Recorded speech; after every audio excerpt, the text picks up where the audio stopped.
Good afternoon, distinguished guests, colleagues, friends. Thank you very much for joining us at today's event on resilience and recovery in Ukraine, reinforcing and reconfirming our support to the Ukrainian people. Today in Kiev, we had a dramatic and another tragic event, an accident that has taken lives of civilians and also the life of the Minister of Interior. Our words of sympathies, Mr. Ambassador. It's my pleasure today to invite and also to moderate such a distinguished panel and make sure that we are once again reconfirming the support to Ukraine, but also and most importantly, looking at exploring pathways, at determining but also examining pathways to move forward, to build back better forward in a greener, more inclusive, but also more transparent and accountable manner. And I want to also acknowledge the participation of all our partners and friends online. The panel this afternoon has His Excellency Mr. Andrei Plahotniuk, Ambassador of Ukraine to Sweden, Mrs. Diana Jance, State Secretary to the Swedish Minister for International Development Cooperation and Foreign Trade, Assistant Secretary General Madame Ivana Zhivkovic, Madame Dima Al-Khatib, Resident Representative of UNDP in Moldova, and last but not least, and thank you very much for your participation, Mr. Anders Pedersen, International Director at the Swedish Red Cross. And allow us immediately to dive into the subject and turn to the ambassador and invite him to give us few of his perspectives and insights, and also highlight the pressing needs of Ukraine today. Ambassador. Thank you so much. I'm very honored to participate in today's panel discussion, and I hope that today we'll have a very good discussion on how to actually move forward with solving all these tremendous tasks and challenges that we are facing in Ukraine as a result of this full-scale war, which was started by Russia in February 2022, but actually the war started almost 9 years ago. What we see now in Ukraine in the media, it's so sad and tragic that we face it almost on an everyday basis. It's total destruction of civilian infrastructure, which is a clear goal of the Russian military. Many people say that, many people see that how we do everything to survive and struggle in this fight for our freedom and dignity. But the critical infrastructures suffers a lot, and definitely our needs are huge. Many things we require immediately. Many things will require in short-term perspective, and as well as many things will require in longer-term perspective. When it comes to our most critical and most urgent needs, besides of all that assistance that we receive to be better prepared from the military point of view in the battlefield, to be better prepared from the point of view of microfinancial stability and humanitarian assistance, definitely we need this energy equipment to repair our destroyed infrastructure and to let people have heating, lights, and hot water in their houses. We are definitely very much grateful to all our international partners, be it international organizations or national governments, and definitely in my capacity, we are so much grateful to the Swedish government for all the assistance provided so far, and we expect more assistance to come. But we really need more. And we have different issues in this regard that should be taken into consideration when we are talking about this problem. One issue is that we see clear solidarity and the will real intentions of all our partners to support and provide equipment as quickly as possible. But at the same time, we face a challenge when the stocks of this equipment that we require are not that full or almost empty. So it requires a lot of time, it requires a lot of work, coordinated efforts in order to redirect supplies, to redirect orders, and to provide Ukraine with this equipment. When it comes to Sweden, I think that our Ministry of Energy made some figures public, and Sweden was among top 5 international suppliers of energy equipment to support the most urgent needs of Ukraine as of today. Other issue is definitely our civilians, our people, who suffer a lot, who require places where they can spend time, where can they charge their gadgets, where can they get some hot drinks and hot food, where they require blankets and many, many other things that once again became a result of this war and of this massive missile attacks. We have many, many people who have been temporarily displaced in Ukraine and to other countries. And when it comes to their housing, when it comes to their basic needs, where to live, so we have so many, many problems that we have to solve on an everyday basis. And it's so good, once again, that we have our partners standing and helping us a lot. And it covers not only financial or material support. It requires additional training for our especially local authorities to be better prepared to tackle new situations when it comes to meeting the basic needs of people. Definitely we have had some experience in addressing this issue because this war started 9 years ago. But at the same time, the scope and the scope of these tasks requires additional efforts and requires constant support from our international partners. I'll probably stop here. Thank you very much, Ambassador. Reconfirming the impact of the war on civilians and reconfirming the humanitarian needs that are even more acute every single day. And I want to remind the audience that as per the recent estimates, we have 17 million people in Ukraine requiring immediate humanitarian assistance. And we have, following the recent attacks, 12.5 million people in Ukraine that are experiencing up to 10 hours of electricity cuts a day, sometimes in certain areas of Ukraine. So thank you very much for your thoughts and for reconfirming the need of investing in critical social infrastructure. State Secretary, we know that you were recently on a visit to Moldova, which is experiencing the first-hand spillover effect of the war in Ukraine. Could you share with us your insights, what you have seen, and some lessons you are bringing back to Stockholm with you? Yes, I can. Thank you, Chris, and thank you for having me here today.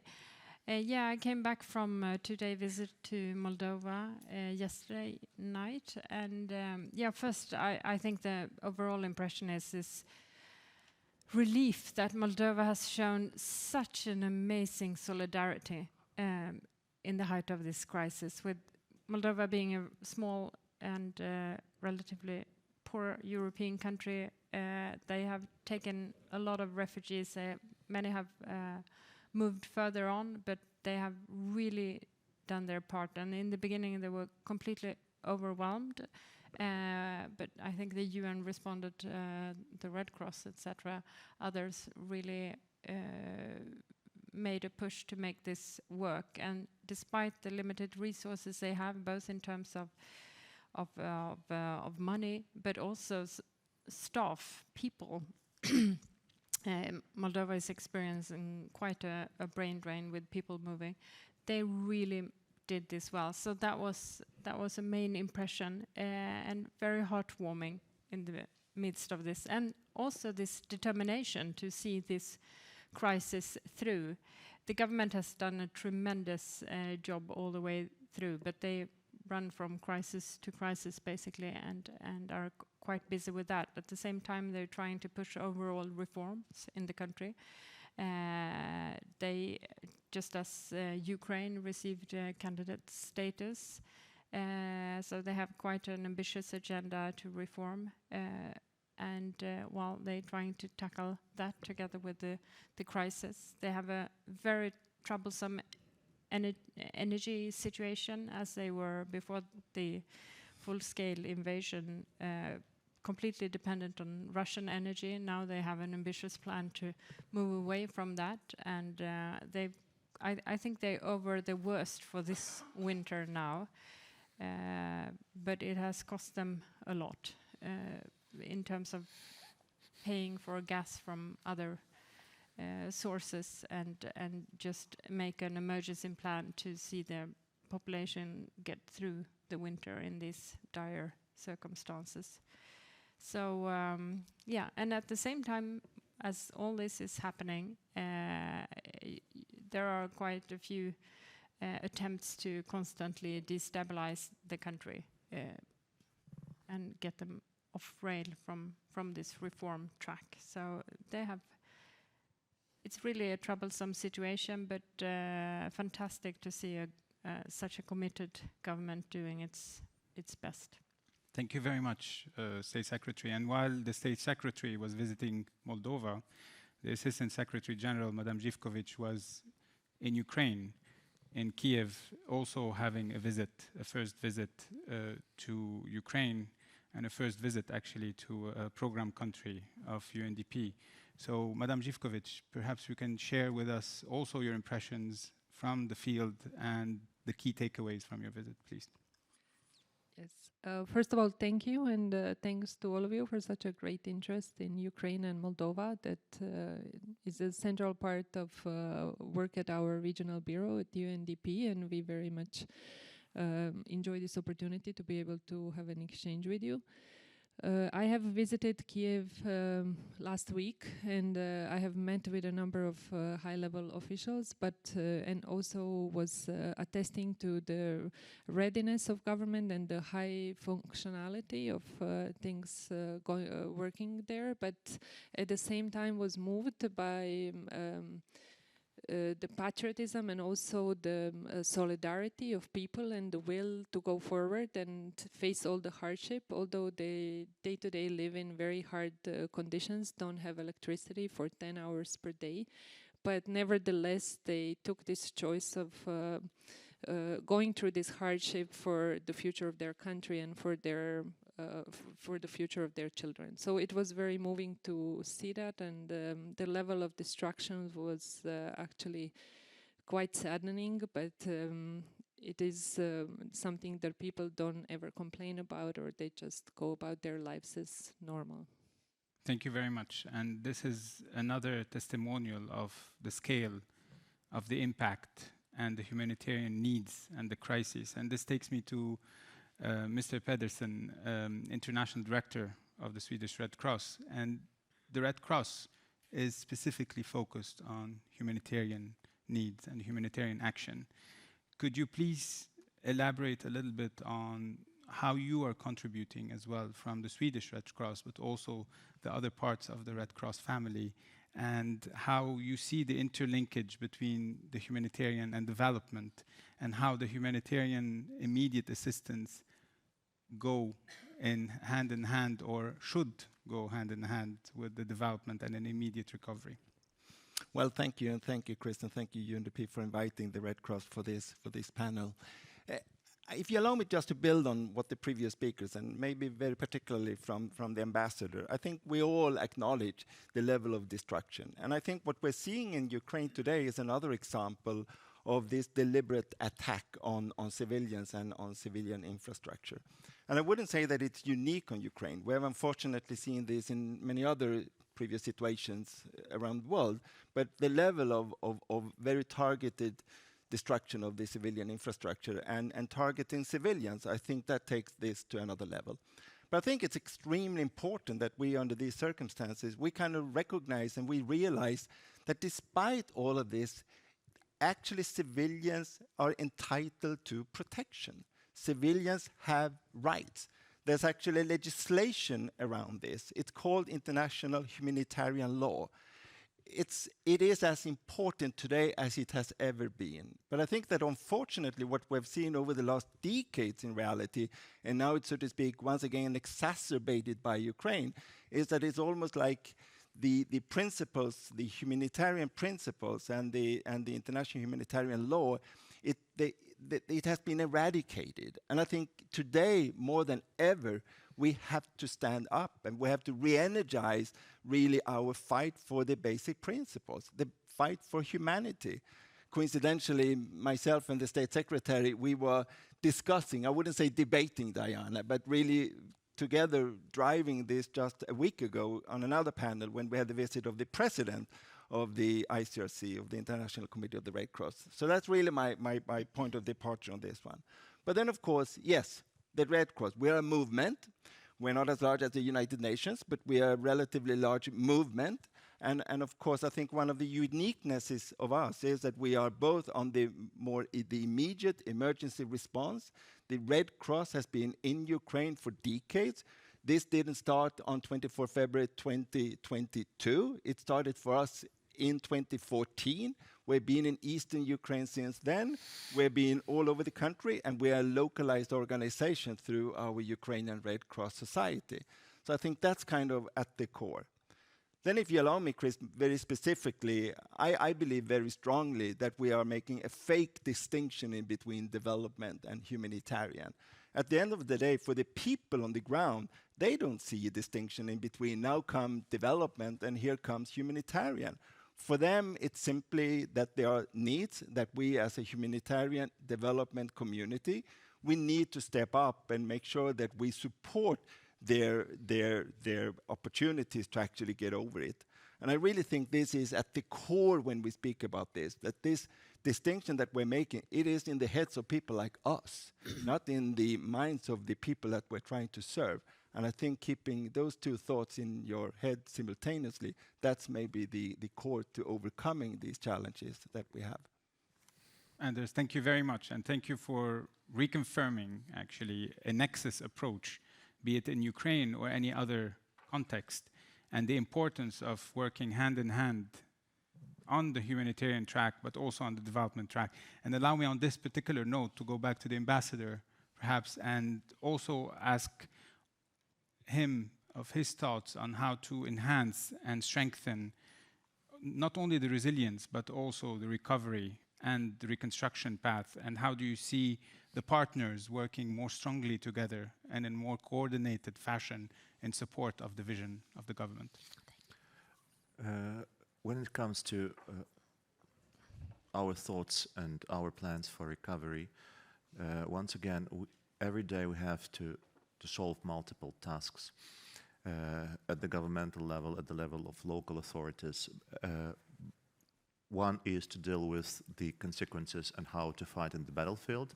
On the other side, how to continue the reforms which are so necessary. And the third path or the third block of problem is what to do when it comes to recovery. And in this, on the recovery issues, definitely we have two tracks. One track, it's once again our most topical and urgent needs, which deal with repair works of buildings, of schools, of medical facilities, repairing networks, repairing electricity grids, and the issues of long-term recovery, which we are also thinking about, and we are also coordinating with our international partners, especially with the European Union.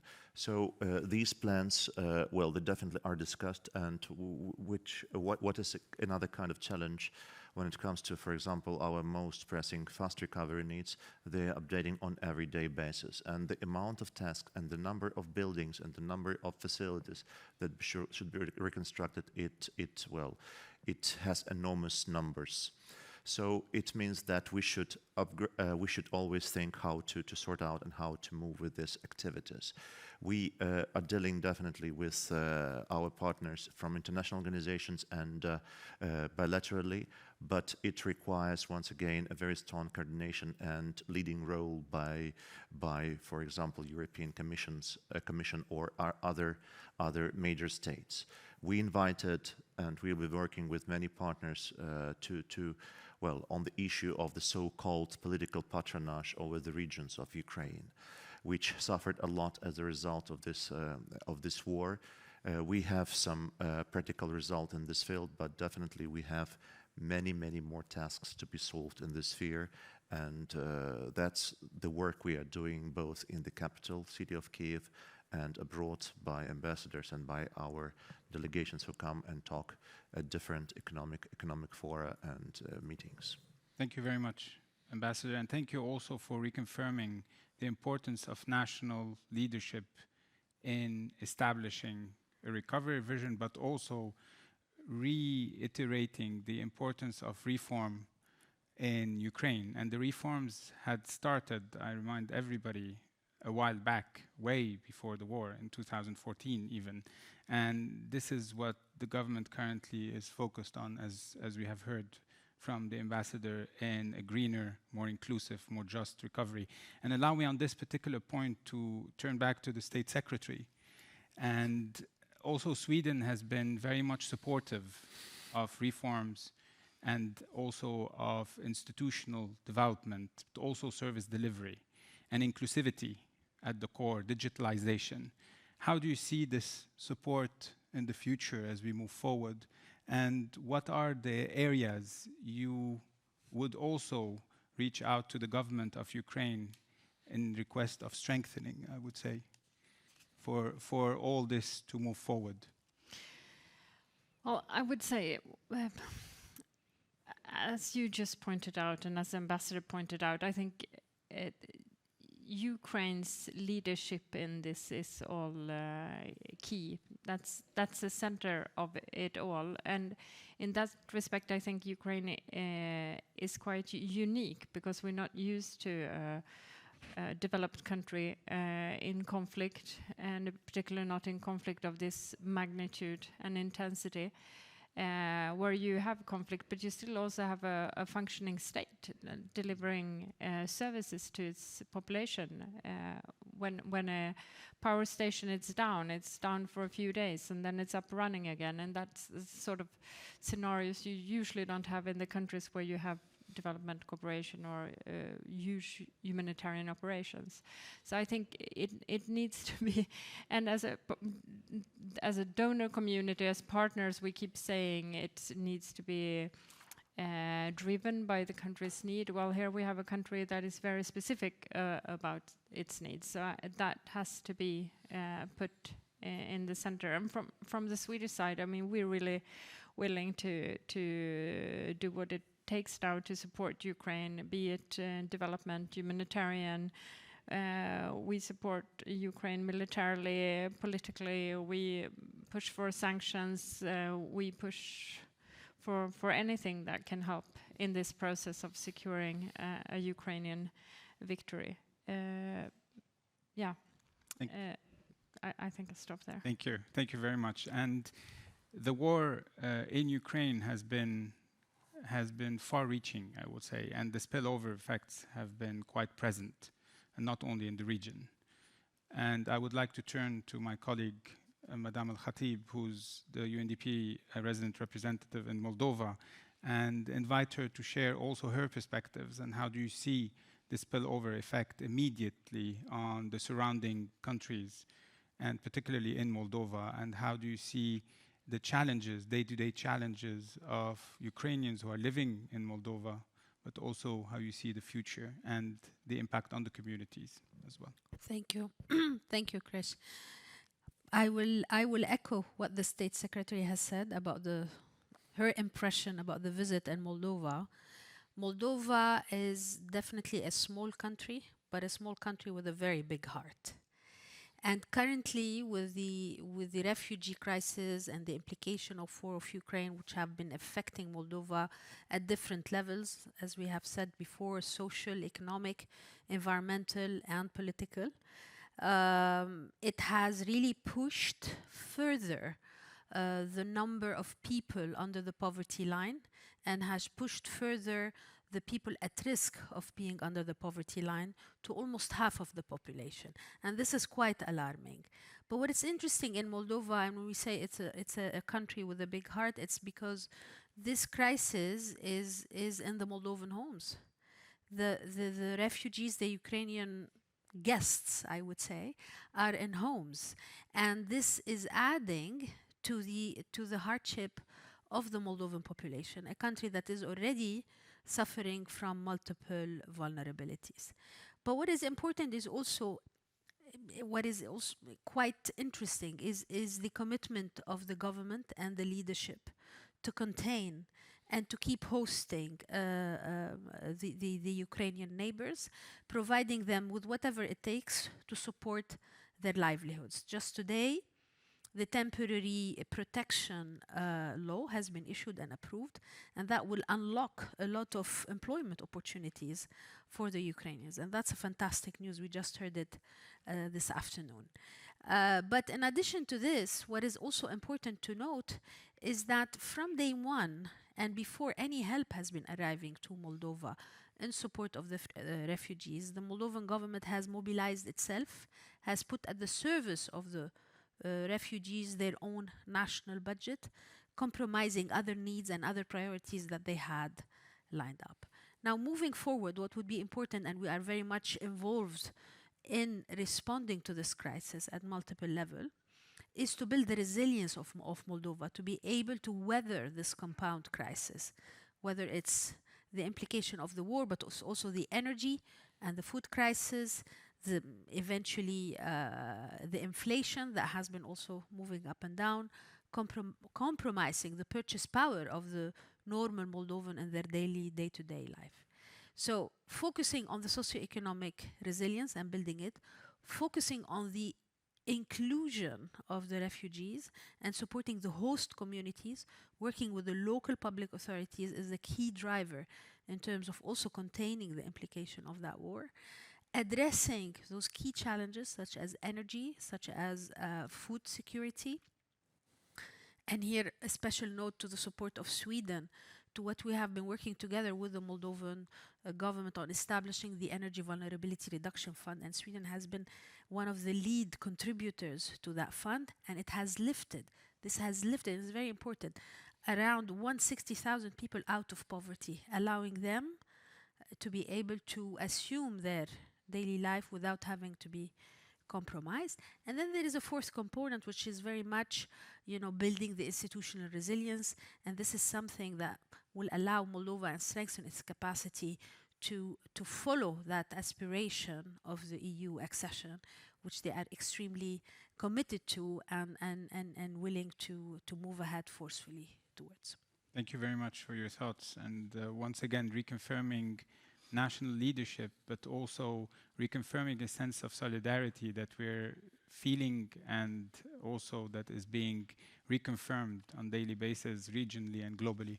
Madam Živković, perhaps we can turn back to you and within the same vein also ask you to reflect on the spillover effects. Also, how do you see the mid to longer term solutions serving the current challenges or addressing the current challenges? And perhaps we could reflect a little bit on the digitalization aspect that has proven to be one of also the solutions used at the beginning of the war in Ukraine, and reconfirming also the support of many member states, particularly with Sweden taking the lead on supporting digitalization, digital transformation. Madam Živković. Thank you. Well, spillover effect of the war in Ukraine has very many different aspects, but maybe I will concentrate on the effect on Ukrainian refugees that are in the neighboring countries. And in addition to Moldova, they're also hosted in Poland. I think there is about 1 million there. We strongly work on the digital transformation together with the government of Ukraine and their leadership in a way to provide services to those populations as well. It is very hard for families, it's usually women with children, to get a hold of certain documents, birth certificate, marriage certificates, and so on. So we're working now as the next step in our provision to the government digital services on developing these, also the request of the government. But I would like to mention that digital transformation agenda in Ukraine is very strongly supported by the government of Sweden and very much appreciated by the government of Ukraine, in which way we, ever since the beginning of the war, we were able to assist the crisis response of the government by providing for 1.4 million internally displaced persons possibility to register and also to get their social benefits based on that. So that was a very important step in the very beginning of the war. And also just to use this opportunity to appreciate the possibility of being able to do that due to the flexible funding that we had, and that is also thanks to Sweden and the other donors alike that are supporting UNDP for many, many years. And thank you for that. Can I just say something Please. there? I think this is I mean, this is a wonderful example how you can use modern technology to help in a difficult situation. And I know other conflicts where these issues with the paperwork can be a really painful and a way of holding people back in their role as refugees or IDPs or what have you. But it's also, apart from helping here and now, it's also a good example of how we invest for the future, because these platforms and this way of thinking, etc., it will stay there, and it will be something for in the process of modernizing Ukrainian administration. So it's sort of a multiple benefits that I think is also extra good to invest in. Yes, and since then, the DIA platform has added other services to it and keeps adding other services, and now it has been used by 18 million of people of Ukraine. So, very thanks to all of us. Thank you very much, and thank you, Diana, for the segue. Actually, I wanted to start the second segment on a more forward-looking viewpoint, and perhaps I can turn back to our Red Cross colleague, and then talk about, while we're focusing currently on immediate humanitarian needs, and you have referenced and underscored the importance of working hand in hand on humanitarian but also development challenges and solutions. In view of you, what are the prospects of, and what are the priorities, and how to make sure that we are supporting Ukraine in the outlook for an early, effective recovery, also reconstruction? No, thanks. And I mean, building on the previous speakers on this one, maybe just before we start speak about strengthening resilience, just to recognize the current resilience. And I think that, you know, the absolute unbelievable resilience of the Ukrainian people. And if you allow me, also the people of other countries that have been suffering in ways that are somewhat similar. And I think that's always what's striking. Many of us have been working for many years in these countries, in other contexts that have these kind of challenges. And I think that, you know, the resilience of the people is always what, so to speak, sticks, right? How people can actually endure the circumstances that they live. But also, if I go back to what you said, the Diana State Secretary, the resilience of the Ukrainian system and its structure, the government, and the civil society. And I think that kind of leads me, that we kind of understand, precisely as you say, State Secretary, that actually we have in Ukraine a functioning government. We have a functioning state. And it's not about, so to speak, us as members of the international community to move in and so to speak, take over. We're there to complement, to support, and to enable them to stand up and to continuously provide the kind of services the people need. And that's why, of course, I very much welcome that UNDP, as the development partner of the United Nations, are stepping in this way and inviting us. But I also think this says something to us about what is really at the core of the way forward, and that is what is technically called the localization agenda. And many in this room will be very familiar with what this is. But it's really about empowering the local structures. And the local structures in this case is, of course, also including the public structures of the country. And I think that's so key. And that's, of course, very much what the Red Cross, what we believe that we are. We work through our national society. Our national society is the Ukrainian Red Cross, and they are a local civil society organization. They've been in the country for many, many, many years.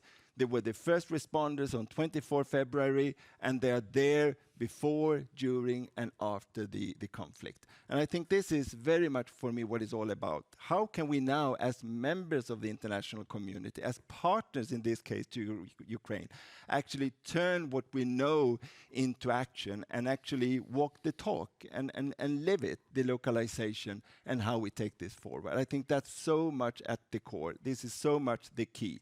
It's easy to talk about. It's much, much more difficult to do. And we really have to commit ourselves in making this happen this time. It's so important. So that's kind of my main message on this one. Thank you, Anders. State Secretary. Yeah, I just wanted to say, I mean, if we can't succeed in this, on this important task in Ukraine, then we will never be able to succeed. Because, Indeed. as you pointed out, there is, it's a functioning state. There is resilience. There is so much to build on. So we really need to get that right. And we had a conversation earlier this morning, and it was really good to hear how UNDP works side by side with the government, supporting in every step. Because I think we all experienced other cases where there is this tendency to want to go in and take over, and it's easily done when things are moving fast. Local capacity is low or completely absent. But here is quite a unique case. Thank you very much. And if I turn the floor immediately to Madam Živković, also within the same vein, as we talk about recovery and reconstruction, your thoughts?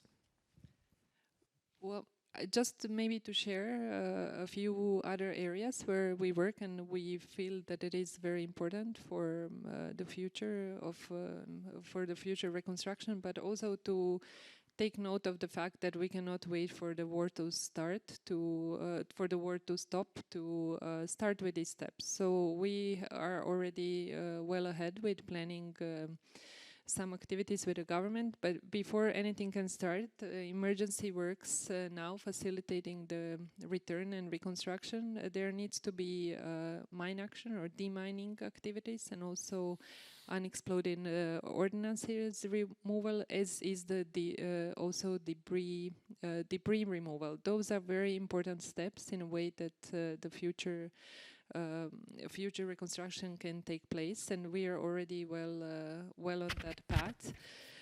Another thing that we are very much supporting is the livelihoods and also private sector response.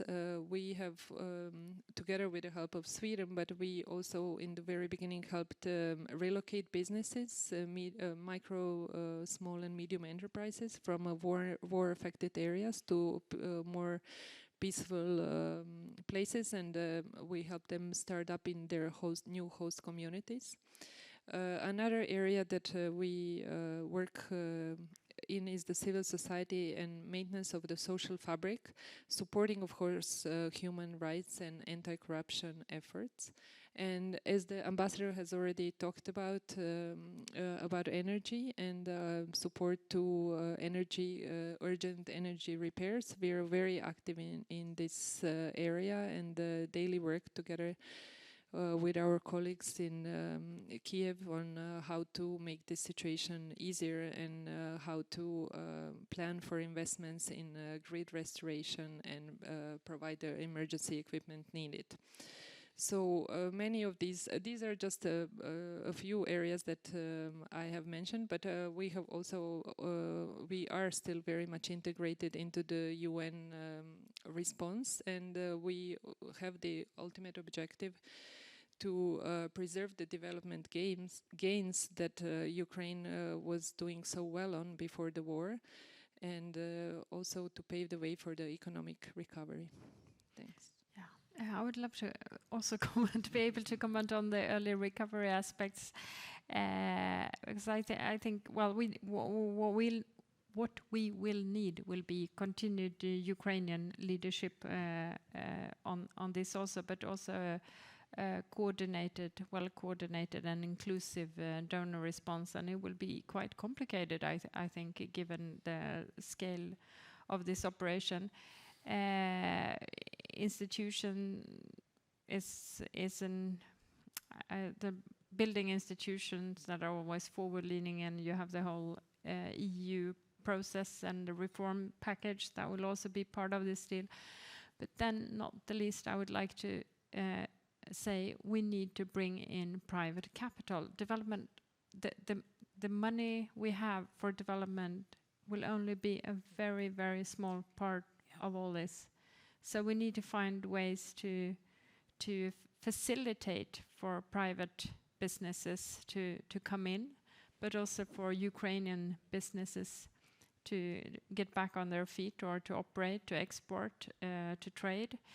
I think when it comes to private capital, the main hurdle for any international company that would like to do business with Ukraine or operate in Ukraine is the sort of guarantee bit, the insurance bit. It's just too risky, so we need to find ways to alleviate that risk or take part of that burden as a donor community. But it's quite technical and tricky, but we need to get in capital, otherwise we won't get where we wanted. We want to. Thank you very much, and a very important and strong point made there by the State Secretary. National leadership, homegrown solutions, making sure that we have a comprehensive, multi-stakeholder, multifaceted approach, as mentioned by Ivana Živković. Ambassador, what would Kiev position be towards ensuring that, exactly like the State Secretary mentioned earlier, to make sure that we have an attractive or platform for us to have the private sector come in as early as possible in the recovery and reconstruction process?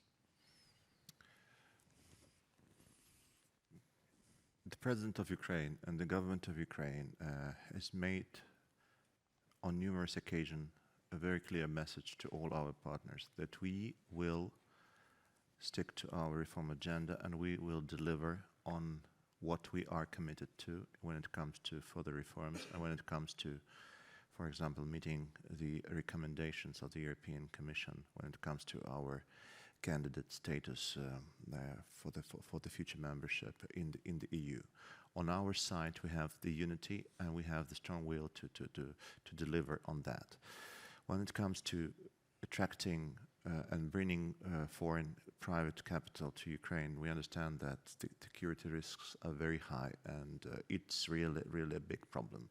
But at the same time, we've been talking to many of our partners, foreign partners, that we have examples when foreign businesses, despite the war, despite the atrocities and many other security risks, they continue to support the local staff of their businesses located in Ukraine. We had these examples even for the Swedish business, which supported the Ukrainian local staff when we had very difficult situation with Russian troops standing, 10 to 15 kilometers from the center of Kiev. They were supporting their staff, they were paying salaries, they were producing something and doing many, many good things. So we should find the way, we should find the possibility to have these productions in the safer place in Ukraine, which are now considered to be our western part of Ukraine, central part. So we should explore every possibility and talk on case-to-case approach, how to deliver on this, how to bring expertise, how to bring best knowledges and practices, which will help on the one side for us to be resilient, which will keep our economy afloat, and which will definitely contribute to our effective and result-oriented recovery efforts. We are on this track, we are working and I think that we will have these results. We have no other way to go because, well, if someone can wait, Ukrainians cannot wait. We should do everything right now. We should find the way. We should convince our partners. We should deliver. We should be creative. We should introduce something. We should deliver. Thank you very much. And a clear message and a clear answer. Thank you very much, Ambassador. Sorry for keep taking the floor all the time, but I want to tag on to something I think the ambassador said that I think is important. We all know that the, like, strong institutions, leadership, EU processes, donor community, private capital. But I don't think we should forget about just unleashing the power of the people, in the sense of I just been blown away by the resilience of the Ukrainian, the bravery of the Ukrainians, the sort of way of organizing themselves, helping, building civil society groups. I mean, there is so much capacity, power and initiative among the people. So it's, I mean, it's not. I don't think we need to think that we need to do everything. If you take my point, it's very much about just unleashing. Giving the framework possible for ordinary people to build their own lives and future, and I think that often gives a very good result. So, but if you allow me, that I mean, unleashing. I mean, actually, you're putting words on this technicalization of the localization. I think this is what it is, right? It's not more complicated than that, and it's of course very complicated. But it is not more than that at the end of the day. And I think I very much refer to myself. We in this community, in this quote-unquote industry, we also have to realize that we are in a situation, a highly developed country in many, many ways, where of course all this exists already. So it's about us really thinking in terms of how can you, and I'm quoting you, unleashing the powers of the people and the society in this regard. And I think we know it very, very well. I did work for the UNDP in the past, so I know very, very well that you do have this competence, but it's about getting it out there. And there I think we have to be very, very cautious of making too many, so to speak, similarities in between the situation in Ukraine and the many situations where most of us have been previously. It's a unique kind of strength of a society in this regard, and that's kind of what you have to build on. Always build on existing systems and structures. Don't try to substitute. That's kind of, I think, the pathway on this. Thank you. And reconfirming aid effectiveness principles, reconfirming the potential, the capacities that are existing in the country. I'd like to give the floor quickly to also colleagues who are participating in the room for one or two questions. But before that, perhaps I can turn quickly to Dima Al-Khatib and ask her about a forward-looking agenda and one priority, shortly, Dima, from Moldova. I think the message is out. This unleashing, I would translate it into enabling, and this is the business that we do. How to enable the environment, how to enable building resistance, and how to build, on existing system and strengthening the systems for those countries to really stand on their feet. So that's the message forward. Thank you. Yeah. We have two questions. I'm cognizant of the time, but we can take, I think, two or three. Please. Yes, thank you. My name's Ian Anthony. I work at SIPRI, a research institute in Stockholm. I just wanted to build a bit on what Andrew was talking about as a concept of moving forward through these projects in safer areas of Ukraine, which can begin the process of stimulating economic development. The framing of this meeting, moving forward in the midst of war, is clearly the right one, because it means we can't wait.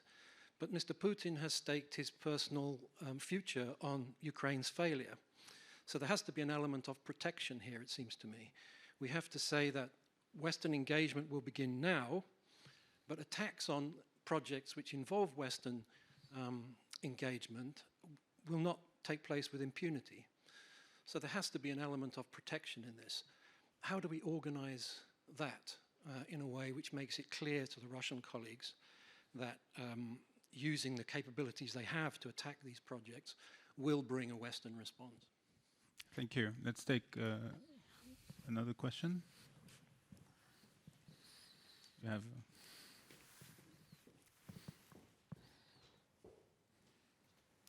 Hi, good afternoon. Thanks very much, UNDP, for organizing this event in Stockholm. My name is Ryan Knox. I'm the Managing Director of SALA International, which is the Swedish Local Government Association's international wing. And I just have maybe a message for the ambassador, for His Excellency, and also a question, if that's okay. We've been working in Ukraine for about 8 years and supporting the decentralization process. And I would just add that our experience suggests that that capacity challenges us to be on our game in ways that we don't normally have to do in other countries. Our partners demand more for us, and we have to go further. And I think it shows the way we've evolved our own thinking, working in a very progressive way on decentralization. I also want the message for you is that there is such a strong interest from our members to support your country's local authorities, your gramadas. And we see that very much. Even recently, we had Södertälje municipality with Chernihiv visiting them to have discussions about how they can provide specific support. So that is there. And next week, on the 25th, we have our International Day, and the topic is Ukraine, and all our members would like to discuss how they can support Ukraine. So there's a huge demand, and that's my message to you.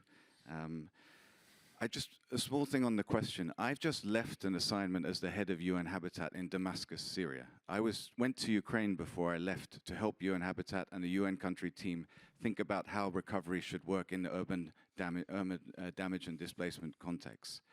I was very lucky to see the UNDP's excellent work, so I would like to congratulate UNDP for their great work there.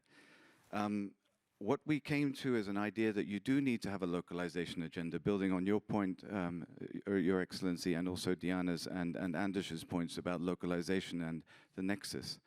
But what we have a concern, so an area-based and a bottom-up approach working with communities is key.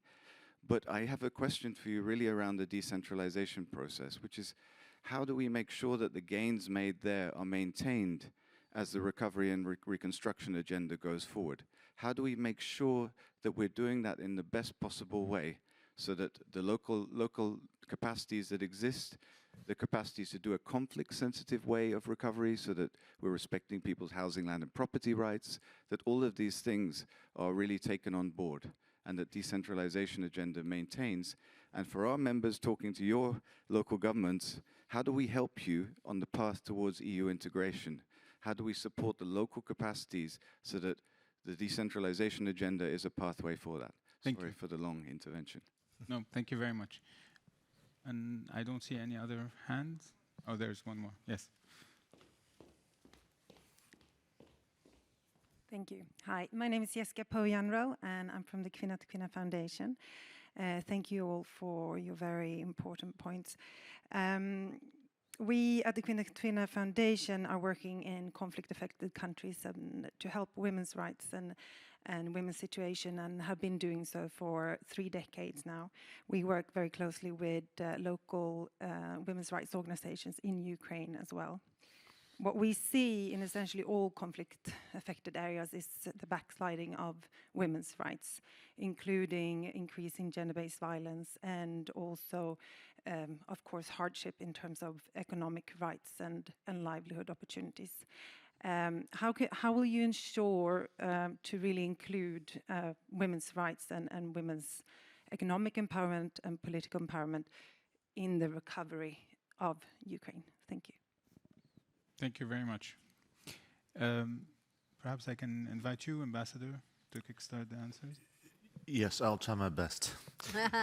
I'll start with the last question. It's really a very important issue because, well, women, they have a lot of, things to take care of, and they suffer a lot from the consequences of this war.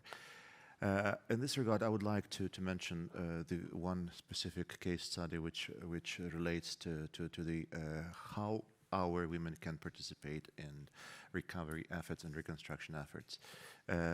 I think a month ago I was honored to participate in graduation, which graduation activity organized by Google here. They invited, I think, 50 women who had some different level of business experience.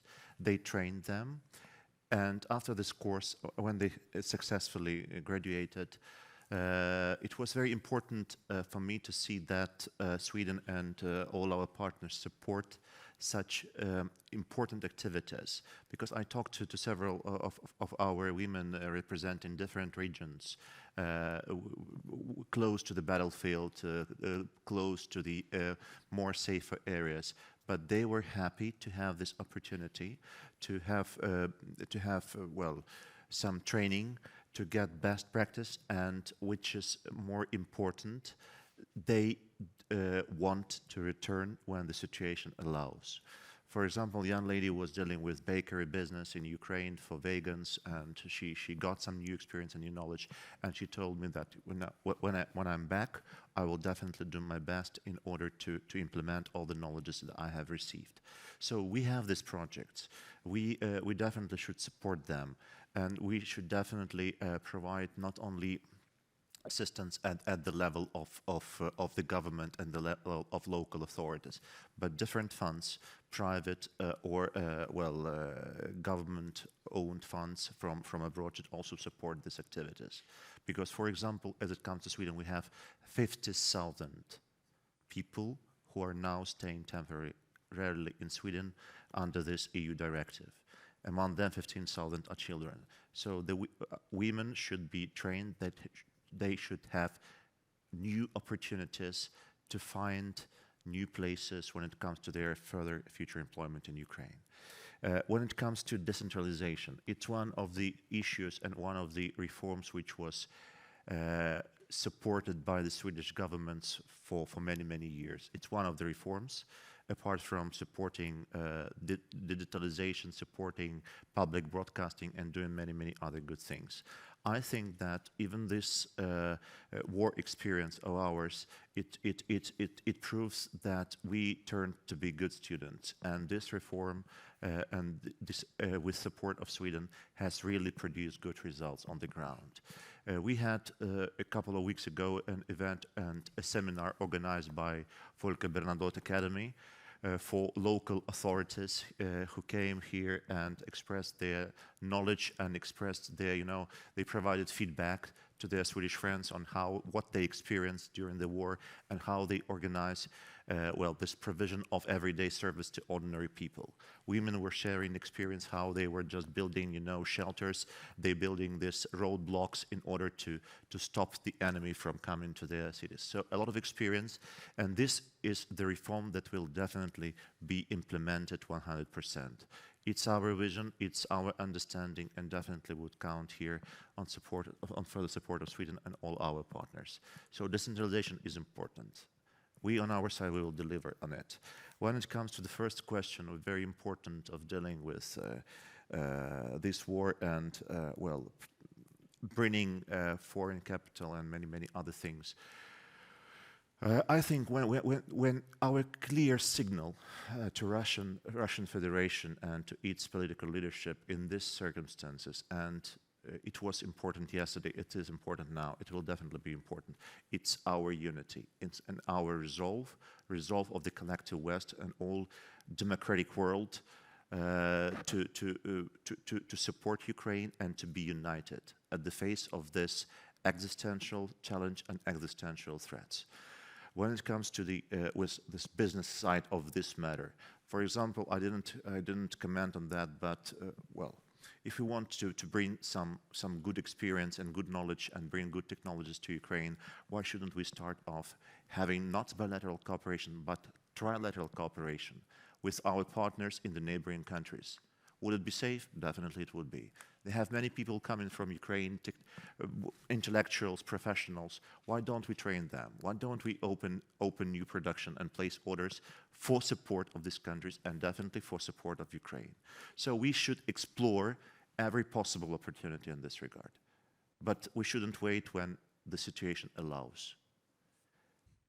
What we see now, and what our military strategists say, that even if the war ends now, we will face threats for many years, because Russia will still have missiles, they will still have strategic bombers, and they will still have this genuine desire to destroy Ukraine. So we should be ready, and we should be ready to operate in any kind of environment. And Ukrainian people showing resilience and showing this, well, genuine will for survival, for supporting each other. I think that this is the best example. The best example how people should organize themselves despite circumstances, despite the war, despite atrocities. So if I can comment on the decentralization that Sweden has supported since many years back, someone said to me, and I don't know if this is true, maybe you could comment, Ambassador, that this process is, that this program has been rolled out so successfully is part of the success, also partly explains the success of the resistance.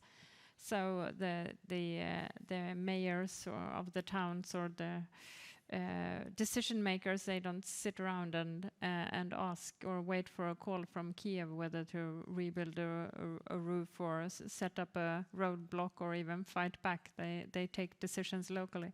I don't know if you you see that as part of the many issues. Definitely, they are decided, and the strategic guidelines are well developed by government, by parliament, but many things, practical things, are decided and solved by the local authorities. For example, we have this very I think it will become a promising and very good project of waste management, and which will produce energy as a result of this technological process. Yes, it's very important. The government support, the parliament supports, we have legislation in place, but the real projects on the ground, they are approved and realized by local authorities. And local authorities, they should have this also kind of strategic vision on where what is the result of this work. So the knowledge we receive and the experience we receive from Sweden, and we have many other spheres where we can have this cooperation. But I will just say a few words about waste management. If we can start with something by realizing these projects, it will have a very good effect, not only on this specific community or this local area, but it will have the effect on all over the country. Because we have the opportunities for waste management, we have to introduce new energy like wind, solar energy. Well, we will be doing that. Thank you very much, Ambassador, State Secretary, but also for the questions and for reconfirming the importance of building forward and building back better and greener and more inclusive. We still have some time. We can get more questions from the audience. Oh, we have 5 now. 1, 2, 3. Now we have warmed up. We have warmed up, indeed, Ambassador. It's good. Hi, and thank you for today's discussion. I'm from RFSL, the Swedish Federation for LGBTQI Rights. We have been cooperating with the Ukrainian LGBTQI movement very actively since 2019. And honestly, during this full-scale invasion, we are in absolute awe in terms of resilience and strength that the movement is showing. Because no matter if they're displaced or staying in Ukraine and in their locations of origin, all of the activists that we know continue to make effort for that is needed for humanitarian assistance, helping the communities. So our question is, in the perspective of recovery, what are your thoughts on the inclusion of vulnerable communities? I mean, we're speaking from the perspective of LGBTQI people, but we also understand that the problems in any crisis hit the vulnerable communities the most. So what are your thoughts? I guess my question is to His Excellency the Ambassador, but also from the perspective of Swedish Development Cooperation, the thoughts on inclusion of vulnerable communities in the recovery and how the organizations, civil society working with those communities can participate and influence how this recovery goes so that nobody is really left behind. Thank you so much. Thank you. I can gather the 2 others as well. Yeah, thank you. It's from Union to Union. It's a Swedish Trade Union Movements Organization for Development Cooperation.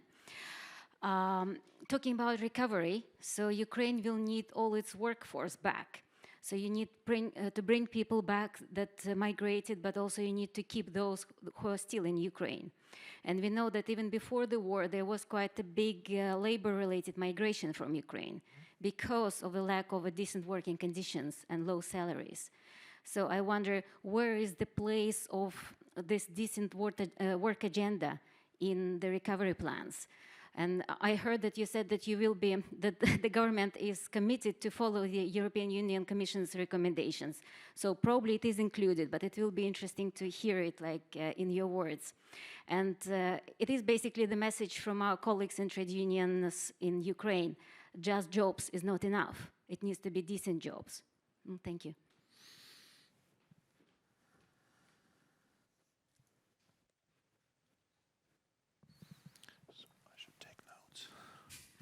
Hi, I'm Johanna Sjödin from WWF Sweden. Thank you for organizing this timely and important event. And I'm also happy to hear that in Building Back Better, you include Building Back Greener. It would have been interesting to hear more about these aspects in the panel conversation. As an input, I can draw your attention to a report from last year published by WWF Ukraine together with the Boston Consulting Group on sustainable recovery for nature and people.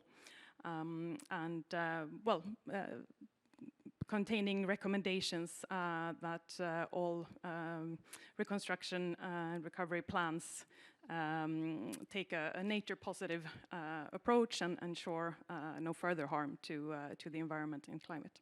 Thank you. Thank you very much. Once again, Ambassador. I am ready. I'm almost ready. And then we have... yes, please. Well, I will start from the last question. I can start from... as you are well aware, the ecological consequences of this war, they are horrible, and well, we have many years to overcome these consequences. We can go well to forests which are and to our agricultural fields that are heavily contaminated by mines and the remnants of the war. 30% of the Ukrainian territory is now contaminated. So it will be a tremendous issue for us to solve, and definitely, as always, we will do our best, but with strong assistance from all our international partners. This goes for demining, this goes for new technologies, how to revive the soil, and so many things. Because even now, despite all this kind of atrocities, Ukraine tries its best to be to be a reliable partner when it comes to food security. We try to export, and we export our grain to foreign countries, and we are grateful to United Nations Secretary General and to the President of Turkey for mediating the efforts in order for this to happen. We have some other initiatives on grain, but it's worthwhile mentioning that we will try to further contribute to food security all over the world. When it comes to people and our labor force, definitely our people, our children, our women, and our workers are the priceless assets for Ukraine. And when it comes to recovery and our efforts to bring all our people back, for them to live in their own country and to contribute to recovery efforts. On our side, definitely, it's obvious that the government's role is to create the possibilities for people to return.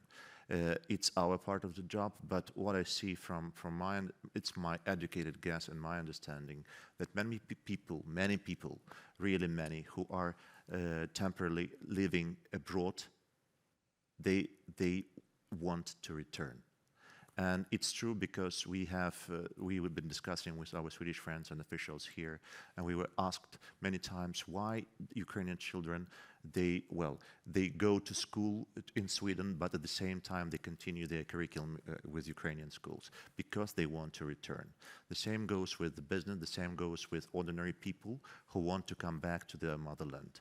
And my information is it can be confirmed by the figures, actual figures, that it's a kind of process not only from Ukraine to other countries, but also from other countries to Ukraine. So we hope that we would be able to create these conditions for our people to return, to rebuild, and to contribute to this recovery efforts, because we would need everyone who will be trained abroad, who will get education, who will get experience, to bring his or her knowledge back to Ukraine and to contribute to recovery. When it comes to inviting and to have all the communities of our civil society in our post-war reconstruction, definitely everyone is more than welcome to do what he or she can do in Ukraine. I don't see any kind, and we're not talking about any kind of discrimination in this regard, because civil society and all the parts of civil society, now they are more active than ever. We have always had this very strong civil society in Ukraine. It was a kind of thing that was very surprising to many of our international friends. But civil society is there, and every part of it can participate actively in activities according to their professional knowledge, according to their real desire. Thank you very much. Any other thoughts on the panel? Secretary? Yeah, Yes. if I also can comment on this question on vulnerable communities and individuals. If I understood if I interpreted your question correctly, I think this is an aspect that is very often sort of mainstreamed in major programming we do or CEDA does. But I think it's worth just for a moment to reflect upon the fact that we will have more vulnerable groups than ever when this war is over. I'm just thinking about people with disabilities and also out of sheer poverty. So it will certainly be one aspect to be very, very important to carry with us, to not leave anyone behind. Absolutely, because it's a huge, not only physical but psychological trauma for all people who lost their relatives, and it happens on an everyday basis. I think almost every family now in Ukraine has its own tragic story of relatives, of their friends, neighbors who suffered a lot as a result of this war. And definitely their integration will be very important, and their return to a kind of normal post-war life, and it will require a lot of efforts. If I may very quickly just, I think number one is just to really underline what you just said about the mental health dimensions of this one. And that's something that we as a Red Cross, we see very, very much right now, and trying to engage as much as we can on actually addressing those needs immediately and for the future. So I'm very happy that you actually bring it up. It was on my talking point, so I'm happy that you actually took them. It was the audience that brought it up. It was the audience.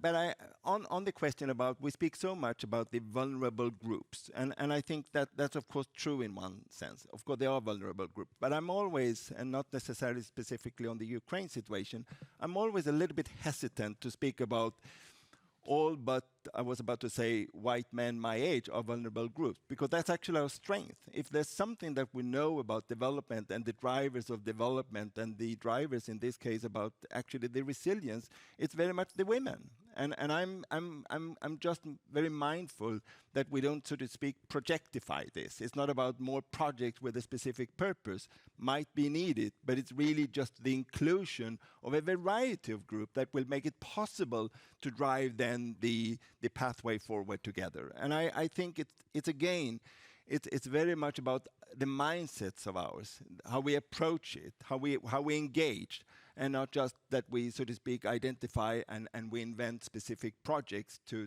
so to speak, address the needs of specific groups. And for me, that's a lessons learned over many decades working on development and humanitarian, and as I know, very much for UNDP as well. Thank you very much, Anders, and thank you for reconfirming once again the importance of inclusivity as we look forward in recovery, on recovery, and in rebuilding Ukraine. So today's panel reconfirmed key principles as we move forward, and we continuously strengthen what is existing in Ukraine, resilience, but also look at a more inclusive, greener, and also transformative, digital, and forward-looking recovery and reconstruction process, while we look at it also very strongly in a multi-stakeholder approach. And we also look at the reconstruction not only in a multi-stakeholder approach, but most importantly, where all parts of society, including the private sector, as the State Secretary very nicely underlined, is invited to be part. But not only is invited, but is also provided with the ecosystem, the environment to contribute with a very strong de-risking model as we move forward. I would like to thank all the audience, particularly for the interactions, but a special thank you to the panelists. Thank you very much. And I want also all of you to know, and the colleagues who are following online, that this particular exchange will be posted on YouTube on UNDP Sweden, also for the record and for those who would like to watch it further. Afterwards. Thank you.